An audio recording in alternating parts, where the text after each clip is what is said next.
Binatang itu pun memberitahunya bahwa ia memang diperintahkan untuk berbicara dengannya. Kemudian setelah itu dia diam membisu dan hanya mengeluarkan suara binatang sebagaimana lazimnya. Ia tidak akan berbicara kembali untuk kedua kalinya kecuali jika masa keluarnya anak itu dari pulau tersebut di akhir zaman yang hampir tiba. Adapun pada masa-masa di antara itu, maka itu termasuk keadaan-keadaan yang hanya diketahui oleh Allah. Di sini mulailah lidah binatang itu pun terdiam dan kembali seperti sedia kala. Binatang itu bernama Jasasa, yang bermakna terus-menerus mematai. Dia suka mencari berita dan memberitahukan kepada anak itu. Hal ini sesuai dengan tugas binatang itu untuk mendapatkan dan memberitahukan berbagai hal berita kepadanya. Semua berita yang dibawanya sangat menakjubkan dan mengagumkan serta mempunyai peranan yang sangat penting di samping terwujud atau tercipta dalam keadaan yang ganjil. Maha suci Allah jika berkehendak melaksanakan kehendaknya. Jika dia mempunyai kemauan, maka tidak ada sesuatu yang dapat menolaknya. Maha suci Allah dan maha luhur dari apa yang mereka sekutukan. Yang dikemukakan di atas merupakan ringkasan dari berbagai manuskrip peninggalan orang-orang terdahulu yang didapatkan dari seorang petani di Palestina. Manuskrip itu tertulis dengan huruf Arami lama yang berumur sekitar 4 abad sebelum diutusnya Nabi Musa. Nampaknya ini adalah apa yang pernah didiktekan oleh Nabi Ibrahim di lembah Quds, yang sebagian besarnya merupakan bagian dari apa yang diwahyukan oleh Allah kepada Nabi Ibrahim dan Nabi Musa. Berkenaan dengan kehidupan akhirat dan dunia, hanya Allah yang lebih mengetahui. Di samping itu, manuskrip tersebut menceritakan fitnah yang sangat besar. Sementara itu, yang menulis manuskrip pada daun semacam kurma atau seperti lembaran papirus yang dibuat sebagai kertas edu adalah seseorang yang dikenal dengan nama Azad bin Harim bin Safur. Ia sendiri pernah bertemu dengan Nabi Ibrahim, bahkan menanyakan tentang seorang laki-laki yang disebut Dajjal yang sangat berbahaya itu. Semua nabi diperintahkan Allah untuk memperingatkan kaumnya dari bahaya Dajjal.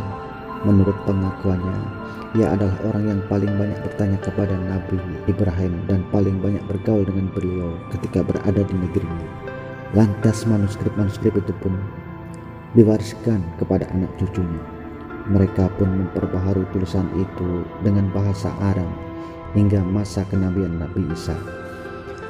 Kemudian manuskrip itu disembunyikan oleh keturunannya ketika mereka bertanya kepada Nabi Isa mengenai apa yang diberitakan ataupun apa yang ada di dalam manuskrip itu, maka Nabi Isa pun menguatkannya. Allah juga mewahyukan kepada Nabi Isa untuk memperingatkan kaumnya dari bahaya Dajjal yang mengaku sebagai Tuhan dan minta untuk disembah. Dengan kehendak Allah, ada petani Palestina yang menemukan manuskrip dan surat-surat itu. Kemudian barang-barang itu pun diserahkan kepada seorang alim yang soleh di Quds.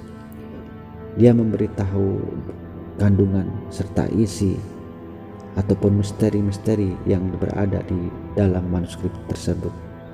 Sebab dia memang ahli dalam bidang ukiran atau tulisan Aram yang dahulu dan juga ahli dalam berbagai bahasa yang sudah tidak digunakan lagi. Dia selalu menjaga manuskrip itu di dalam bangunan di bawah tanah rumahnya yang sudah tua. Nama samaran seorang petani itu adalah Abu Basil. Adapun nama ataupun gelaran yang sesungguhnya hanya diketahui oleh Allah. Kita pasti membenarkan apa yang disebutkannya. Nabi Nuh yang sangat jauh dari masa kenabian Nabi Ibrahim juga pernah memperingatkan kaumnya dari bahaya Dajjal. Jadi tidak ada alasan untuk kita untuk meragukan atau menganggap aneh perkataan Nabi Ibrahim yang diterima dari Nabi Nuh. Di dalam Sahih Bukhari disebutkan, telah menceritakan kepada kami Abdan, telah menceritakan kepada kami Abdullah, dari Yunus, dari Az-Zuhri, dari Salim, bahwasana Ibnu Umar radhiyallahu anhu berkata, Rasulullah Shallallahu alaihi wasallam berdiri di hadapan banyak orang, lalu memuji dan menyanjung Allah sebagaimana biasanya. Kemudian beliau menyebut Dajjal. Sungguh, aku memperingatkan kamu semua agar berhati-hati terhadap Dajjal. Setiap nabi pasti memperingatkan kaumnya tentang Dajjal. Nabi Nuh juga memperingatkan kaumnya. Akan tetapi, akan kuberitahukan kepada kamu semua tentang Dajjal yang belum pernah diberitakan oleh nabi sebelumku. Kamu semua harus tahu bahwa Dajjal buta sebelah matanya dan bahwa Allah tidak buta sebelah matanya. Setelah sekian lama anak itu tinggal di pulau itu, pada suatu saat ia merasa terilham, terdorong hatinya untuk menuju ke sebuah gua yang besar yang terletak di sisi gunung. Gua itu pun merupakan bekas gempa bumi yang dahsyat pada masa yang telah lama lalu. Dia mencoba untuk memperbaikinya dan mengubahnya menjadi sebuah rumah. Ia pun mencoba mengenali lingkungannya yang sangat luas dan mulai menelusuri pulau itu. Dia berusaha mengenali lingkungan itu dan menyingkap misteri yang tersembunyi di dalamnya, serta menikmati berbagai kebaikan dan keindahan di pulau itu sendirian. Ia seakan-akan seorang raja tanpa rakyat. Banyak raja yang berkuasa dan diangkat menjadi raja, baik disengaja ataupun tidak, tetapi tidak dapat menentukan hukum. Bahkan ia sendiri justru dihukumi. Hari demi hari, minggu demi minggu, bulan demi bulan, dan tahun pun berganti. Ia tumbuh semakin besar sehingga mencapai umur 20 tahun. Tetapi dia belum pernah satu hari pun menunaikan ibadahnya berupa sholat yang difardukan atas dirinya. Sementara itu, binatang tersebut seperti biasanya selalu mengunjunginya dan berdiam di sekitarnya, seperti seorang manusia yang memelihara dan melindunginya. Dia memberi isyarat dengan gerakan yang tidak jelas, seolah-olah dia mengingatkan kepadanya sesuatu hal yang penting yang telah dia lupakan. Tetapi nampaknya anak itu pun bersikap sombong dan meremehkan isyarat dari binatang itu. Lalu dia pun berpaling daripadanya. Pada suatu hari, dia pun berucap seraya menengadah ke langit, "Siapakah yang mengetahui bahwa perkataanmu adalah benar, wahai binatang? Sungguh aku hanya sendirian. Aku pun tidak pernah melihat Jibril yang diutus. Aku juga tidak pernah menyaksikan gempa bumi ataupun kehancurannya. Bahkan aku tidak dapat melihat Allah. Aku tidak mengetahui bahwa tulisan berasal darimu, sehingga aku tidak menghukumi sebagaimana aku menghukumi dan menguasai pulau ini. Boleh jadi itu hanyalah tulisan dan lukisan ikan-ikan yang sekonyong-konyong melalui batu-batu di lautanmu. Lalu batu-batu itu pun dibawa ombak ke tepi pantai, atau mungkin dari karya yang lain." Tiba-tiba binatang besar itu pun menjerit dengan kuat sehingga menggetarkan sudut-sudut pulau itu. Lalu ia lari dengan kencang menuju deretan pepohonan yang saling berpautan. Sehingga melihat sikap binatang tersebut, anak muda itu berteriak kepadanya, "Aku tidak tahu ada hal lain selainku. Sesungguhnya segala sesuatu di sekitarku tunduk kepadaku. Semua benda di sekitarku ini mengaku bahwa aku ini Tuhan, penguasa pulau ini. Semua benda di sekitar pulau ini sebenarnya berada di bawah kekuasaanku." Maka binatang itu pun lenyap dari pandangan matanya dan tidak pernah nampak lagi kecuali pada hari esoknya. Ia datang lagi ke hadapan anak itu dan mengajaknya berbicara dengan bahasa Arab yang fasih yang sanggup ia pahami. Dia berkata, "Sesungguhnya Jibril menyuruhku untuk menemuimu dan berbicara denganmu, bahwa engkau dihadapkan pada masalah yang sangat serius. Namun demikian, engkau mempunyai hak penuh untuk menentukan pilihan. Yakinlah bahwa hal ini datang dari Jibril yang menguraskan tangannya pada kertas ini. Letakkanlah tanganmu pada apa saja, maka engkau akan menemukan suatu tanda bagi kepentinganmu. Lalu sembahlah Allah, Tuhanmu yang Maha Penyayang di antara para penyayang. Jika engkau tidak melakukannya, maka hal ini menjadi peringatan bagimu yang menegaskan bahwa kelak engkau akan menjadi makhluk yang dilempar dari rahmat Allah." Lalu dia mencoba mengambil sedikit tinta mirip tanah berwarna dan bercampur air, padahal sesungguhnya tidak. Dia mencoba memahami bentuk tinta itu dan kemudian melemparkannya kepada burung yang telah mati beberapa hari lalu. Kemudian burung itu pun dengan kekuasaan Allah tentunya hidup dan bergerak berkicau seperti biasanya. Namun tidak lama kemudian burung itu pun kembali ke tempatnya dan mati seperti sedia kala. Dia bertanya kepada binatang yang menemuinya itu, "Apa hakikat yang telah terjadi itu?" Lantas dijawab, "Tinta ini mengandung kemampuan, ruh, dan kekuatan dari Jibril. Dan Jibril adalah Roh Kudus. Ia mempunyai kekuatan untuk hidup, di samping memiliki cahaya untuk menghidupkan bangkai dengan kekuasaan dan izin Allah." Dialah Allah yang menghidupkan mayat-mayat bagi kepentingan seorang nabi yang akan datang dari kaummu. Lalu Jibril mendekap dan merawat mayat itu. Berkat doa Nabi, mayat itu hidup kembali. Mayat yang hidup itu akan menjawab pertanyaan orang-orang. Kemudian ia akan mati seperti semula. Ketahuilah bahwa Allah telah memuliakanmu dengan kemuliaan darinya, dan engkau tidak mempunyai tanda kelebihan selain itu. Jagalah keselamatanmu, karena jika engkau melakukan hal itu, tidak akan ada lagi yang mencelamu. Selanjutnya binatang itu berkata, itu merupakan kesempatan baik bagimu untuk menjadi orang yang baik. Sebaiknya engkau jangan menyia-nyiakannya, sebab hari esok penuh dengan berbagai hal yang mengerikan.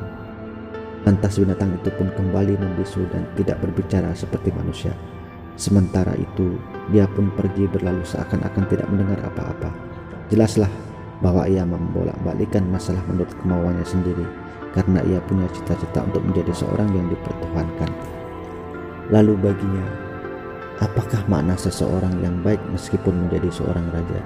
Sesungguhnya yang disebut Tuhan adalah penentu hukum dan penguasa yang boleh melakukan apa saja yang dikehendaki. Tuhan pun dapat menguasai segala sesuatu. Mengapa harus meninggalkan kesempatan untuk menjadi Tuhan?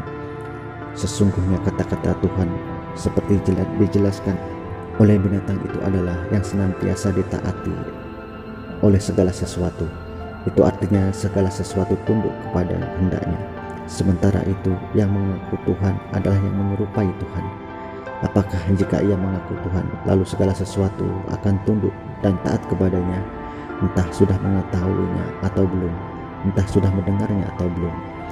Atau ada juga di antara mereka yang pernah mendengarnya tetapi belum pernah melihatnya. Sungguh ini berarti suatu cobaan yang sangat dahsyat. Tidak ada yang mengetahui kesudahannya, seperti yang dikatakan binatang besar itu. Meskipun pada mulanya ia dikutuk dan dilemparkan oleh Allah dari rahmatnya, mungkin juga pada akhirnya dia akan kembali kepada Allah. Tetapi Tuhan macam apakah yang diinginkannya itu? Bukankah kata-kata Tuhan, apalagi Allah, baru saja diketahui anak muda itu ketika ia diberitahu oleh binatang yang selalu mengunjunginya bahwa dialah yang menciptakan dirinya, binatang temannya itu, dan menciptakan segala sesuatu. Menurut binatang itu, dialah yang menyelamatkan serta mengutus malaikat yang agung untuk mendidik dan membimbingnya. Semua perkataan itu tidak sedikit pun berpengaruh pada dirinya, kecuali setelah ia mencoba menjadi Tuhan. Lalu ia bertanya kepada dirinya sendiri, sesungguhnya pengaruh Rasul yang dituturkan binatang aneh itu hanya permainan saja. Ia memang mengetahui banyak hal, tetapi tunduk kepadaku. Oleh karena itu yang benar ialah bahwa aku adalah Tuhannya juga. Namun dia tidak takut kepadaku seperti binatang-binatang lain di hutan ini. Kalau begitu aku akan berusaha menyembunyikannya. Untuk menguji ketaatannya, anak muda itu pun mencoba menyalakan api. Ia berusaha mencari binatang itu. Ketika sudah menemukannya, ia mengambil dahan kayu yang telah ia bakar dan disulutkan kepada badan binatang tersebut. Melihat perilakunya, binatang itu pun lari dan menghilang bagaikan garam yang larut di dalam air. Ketika anak muda itu melihatnya lagi pada hari yang kedua, dia mencoba meyakinkan bahwa dia tidak akan menyakitinya dengan syarat dia mau tunduk pada segala perintahnya.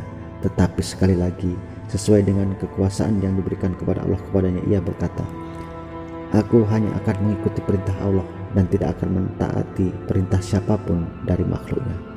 Kemudian binatang itu pun pergi setelah memperingatkan temannya bahwa boleh jadi dia akan melewati suatu malam tanpa tidur.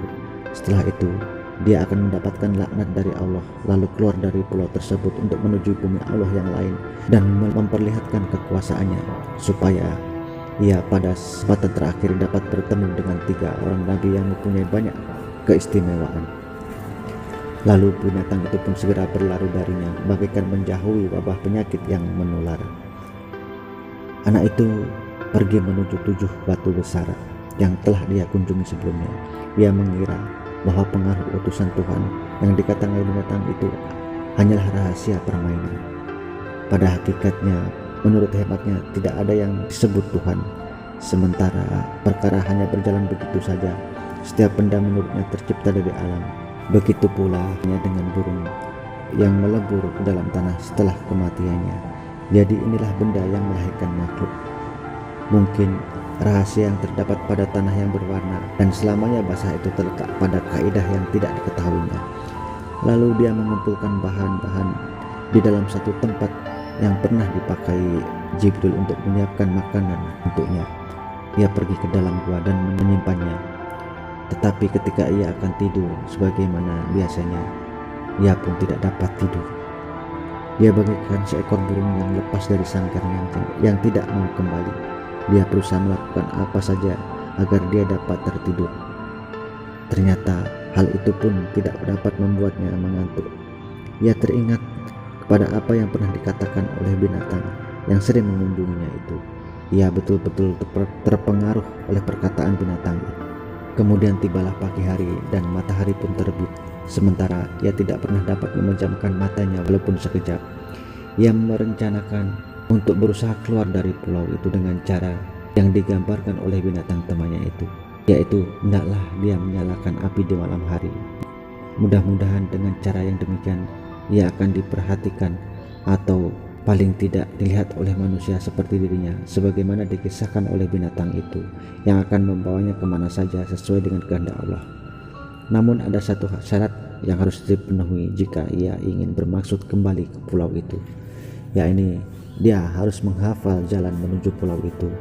Akan tetapi mana mungkin pada hari itu dia dapat mengumpulkan sedemikian banyak kayu untuk dibakar sepanjang malam. Bukankah ia telah lelah dan sangat mengantuk karena kurang tidur? Dia mencoba berpikir dan menggunakan akalnya dengan kedua mata terbuka, sehingga tanpa dia sadari ia pun terserang ngantuk yang hebat dan luar biasa. Tanpa terasa ia telah tertidur dengan lelap. Akalnya coba berpikir dan menghayal, tetapi kini ia bangun di malam gelap gulita tanpa penerangan. Dia sadar bahwa malam telah datang, sementara itu dia tidur lelap. Lalu tanpa berpikir banyak, ia bangun dengan susah payah mencoba mengumpulkan kayu bakar untuk dinyalakan apinya. Kemudian ia menambah lagi dengan mengumpulkan dahan ranting dan pepohonan yang kering. Ia pergi ke pinggir pantai pulau itu sambil menyalakan api terus-menerus. Sepanjang malam, ia melakukan hal itu selama 3 hari 3 malam. Pada malam ketiga, dia melihat seakan-akan ada benda besar yang mendekat pulau itu. Nampaknya benda itu sedang berhenti. Pada benda tersebut terdapat cahaya yang bersinar. Beberapa saat kemudian, ia melihat semacam benda kayu kecil yang berlabuh di pinggir pantai. Lalu keluar daripadanya 5 orang laki-laki berbadan besar dan kuat. Dia berdiri dengan penuh kebingungan di hadapan mereka. Inilah pertama kali dia melihat makhluk seperti itu. Dia merasa senang ketika tiba-tiba mereka mengajak berbicara dengan bahasa Arab seperti bahasanya sendiri. Mereka adalah penduduk Yaman yang makmur itu. Negeri Yaman sendiri berjarak kurang lebih 4.000 km dari pulau itu. Tanpa berpikir panjang, anak muda itu pun mengisahkan apa yang terjadi pada dirinya. Ia pun menceritakan segala sesuatu yang terjadi pula pada temannya, seekor binatang yang berbadan besar itu. Namun karena ia tidak dapat memperlihatkan bukti tentang itu, mereka pun tidak mempercayai apa yang diceritakannya. Bahkan mereka saling berbisik seraya menyangka bahwa ia sudah gila, paling tidak dirasuki oleh jin. Dugaan mereka semakin kuat ketika menyaksikan betapa buruknya kedua matanya. Karena itu mereka sepakat untuk menurunkan anak muda itu di daratan yang jauh dari negeri Yaman yang makmur itu. Mereka menghendaki agar anak itu menjauh dari mereka karena takut tertular sifat-sifat buruknya.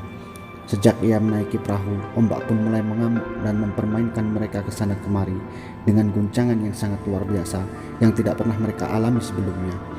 Laut seakan-akan murka kepada mereka dan mempermainkannya sebagai siksaan atas mereka yang membawa anak itu.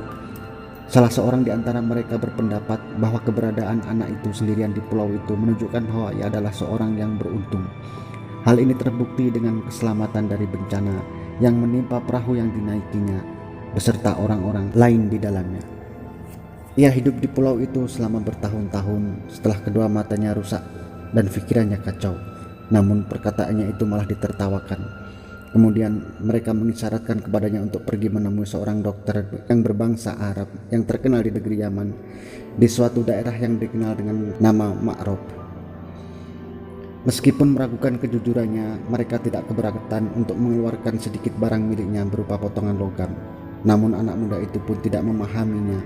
Ia hanya berjalan-jalan dan menanyakan kepada orang-orang Yaman.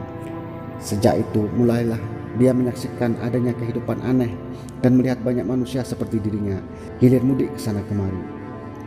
Mulailah dia belajar tentang berbagai hal baru. Dia kini dapat memahami makna kehidupan dan makhluk-makhluk hidup lainnya dengan sangat cepat.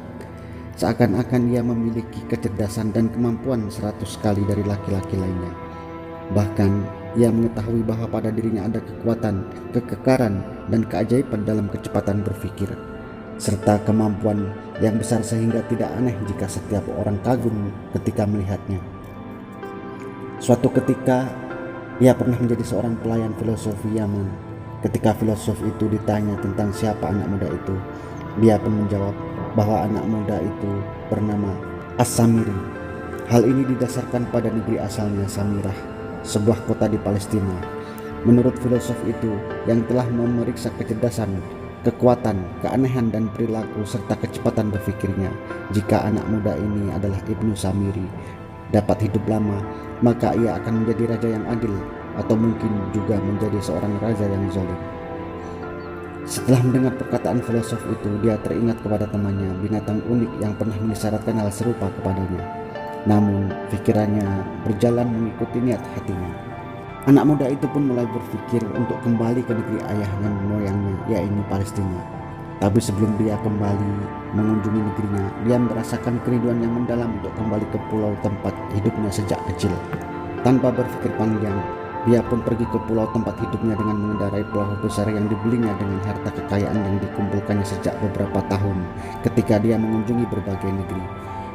Dia pergi menuju pulau itu dengan menggunakan perahu besar yang disediakan oleh sekelompok pelayan.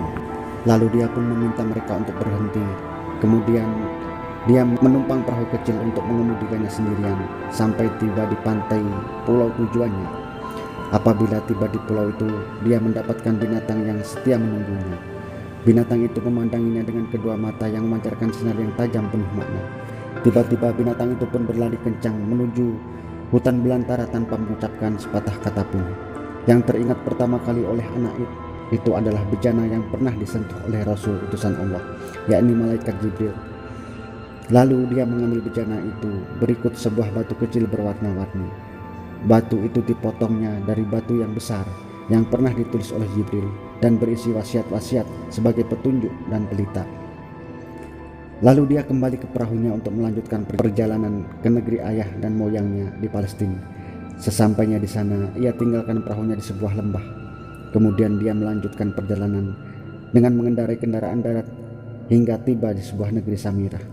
Meskipun usianya hampir mencapai 100 tahun, ia tidak merasa sudah tua, tidak merasa lemah, tidak merasa pikun.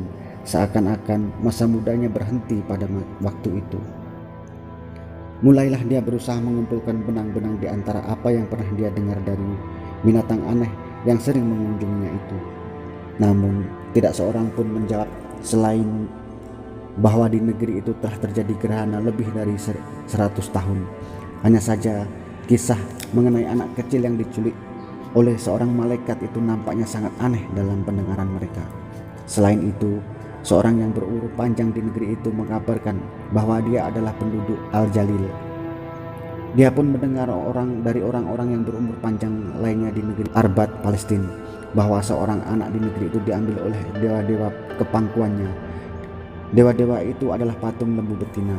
Namun hakim mengambil anak itu dari ayahnya karena ia merupakan seorang anak yang diberkati oleh dewa, padahal ia sendiri tidak menghendaki adanya Tuhan kecuali dirinya. Tetapi anak itu mati di istana hakim ketika terjadi gerhana. Anak muda itu pun bertanya kepada mereka, "Apa yang kamu sembah di Samirah?" Mereka menjawab, "Lembu.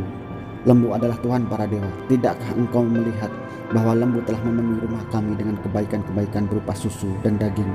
Bahkan tikus yang merusak pertanian kami tidak mau masuk ke rumah yang di dalamnya ada lembu."